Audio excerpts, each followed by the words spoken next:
পরিযায়ী শ্রমিকদের উপর ক্রমবর্ধমান নির্যাতন ও হত্যার ঘটনার প্রতিবাদে এবং বিড়ি শ্রমিকদের সরকারি স্বীকৃতি ন্যূনতম মজুরি চালুর দাবিতে বুধবার জঙ্গিপুরে মিছিল সংগঠিত করল সিপিআইএমের শাখা সংগঠনগুলি। মিছিলটি শুরু হয় মিঠিপুর পার্টি অফিস থেকে। এরপর মিঠিপুর গান্ধী মোড় হয়ে জঙ্গিপুর পিডব্লিউডি ময়দান পর্যন্ত মিছিল অগ্রসর হয়। পরে জঙ্গিপুর সিআইটিইউ অফিসে গিয়ে মিছিল শেষ হয়।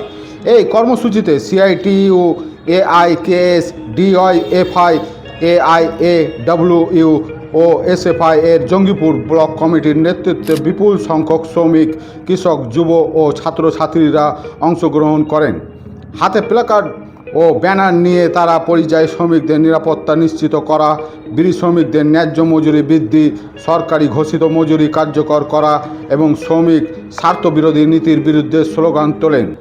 বক্তারা বলেন, দেশের বিভিন্ন রাজ্যে কর্মরত পরিযায়ী শ্রমিকরা একের পর এক নির্যাতনের শিকার হচ্ছেন, অথচ কেন্দ্র ও রাজ্য সরকার শ্রমিকদের নিরাপত্তা ও অধিকার রক্ষায় কার্যকর কোনো পদক্ষেপ নিচ্ছে না।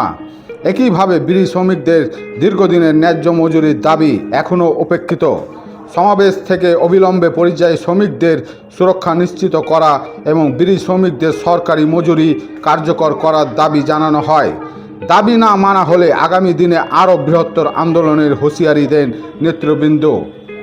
আজকে মূলত গোটা ভারতবর্ষের বিজেপি শাসিত রাজ্যগুলোতে যেভাবে আমাদের এলাকার পরিযায়ী শ্রমিকদের উপর আক্রমণ করা হচ্ছে, বাংলা ভাষাভাষী মানুষকে জাতি ধর্ম নির্বিশেষে বাংলাদেশি বলে তকমা দিয়ে মারধর করে তাদের সেখান থেকে তাড়িয়ে দেওয়া হচ্ছে, এই আক্রমণ বন্ধের প্রতিবাদেই আমরা কতকগুলো কর্মসূচি গ্রহণ করেছি। আমরা লক্ষ্য করে দেখছি যে যখন এই আক্রমণ হচ্ছে তখন আমাদের যে রাজ্য সরকার আছে সেই রাজ্য সরকারের ভূমিকাটাও হচ্ছে খুবই নক্কারজনক ভূমিকা।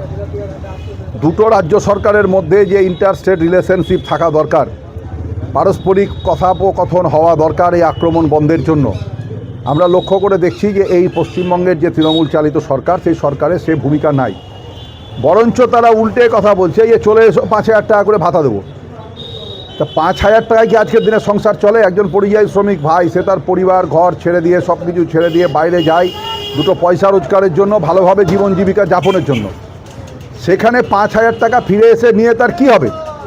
একজন মন্ত্রীর ভাতা কত, একজন মুখ্যমন্ত্রীর ভাতা কত, একজন এমএলএর ভাতা কত, তাদের ভাতা এত টাকা তাদেরকে দেওয়া যায়, আর একজন পরিযায়ী শ্রমিকের জন্য বরাদ্দ হচ্ছে 5,000 টাকা। তাহলে এই দ্রব্যমূল্য বৃদ্ধির বাজারে একজন পরিযায়ী শ্রমিকের কি হবে?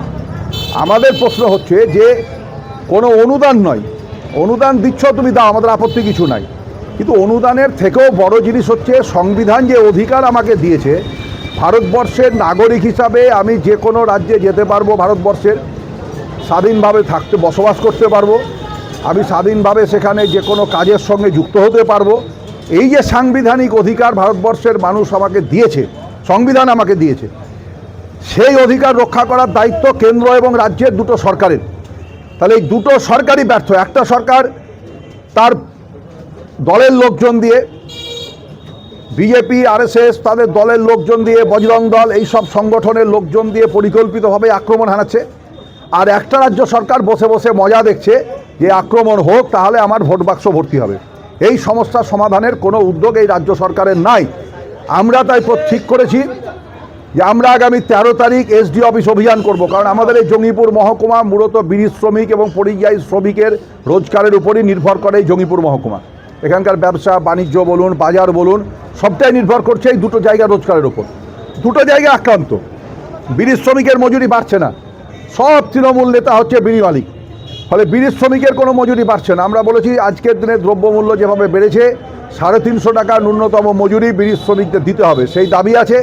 আর তার সঙ্গে পরিযায়ী শ্রমিকদের উপর এই আক্রমণ বন্ধের ব্যবস্থা রাজ্য সরকারকে করতে হবে, কেন্দ্রীয় সরকারকে করতে হবে।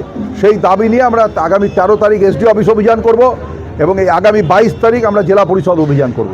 এই দুটো অভিযানের কর্মসূচি আমাদের আছে। ভাবলে অবাক হবেন যে জেলা শাসকের কাছে সময় চাওয়া হচ্ছে এই সমস্যা তার সামনে তুলে ধরার জন্য। জেলা শাসকের সে সময় নাই সরাসরি কথা বলার, তিনি তার একজন অধস্তন কর্মচারী তার হাতে তুলে দিচ্ছেন যে তার কাছে গিয়ে আপনারা কথা বলুন। তাহলে এই হচ্ছে রাজ্য সরকারের অ্যাটিটিউড গোটা ঘটনা নিয়ে পরিযায়ী শ্রমিকের। ওরা বসে আছে একটা লাশ পড়ুক, একজন মারা যাক, তাকে নিয়ে আমরা রাজনীতি করব, তাকে নিয়ে ভোট বাক্স ভর্তি করার রাজনীতি করব। সমস্যা সমাধানের কোনো উদ্যোগ নাই, এরই প্রতিবাদে আমাদের আন্দোলন করব। আমি সোমনাথ সিংহ, আমি সিপিআইএম রাজ্য কমিটির সদস্য।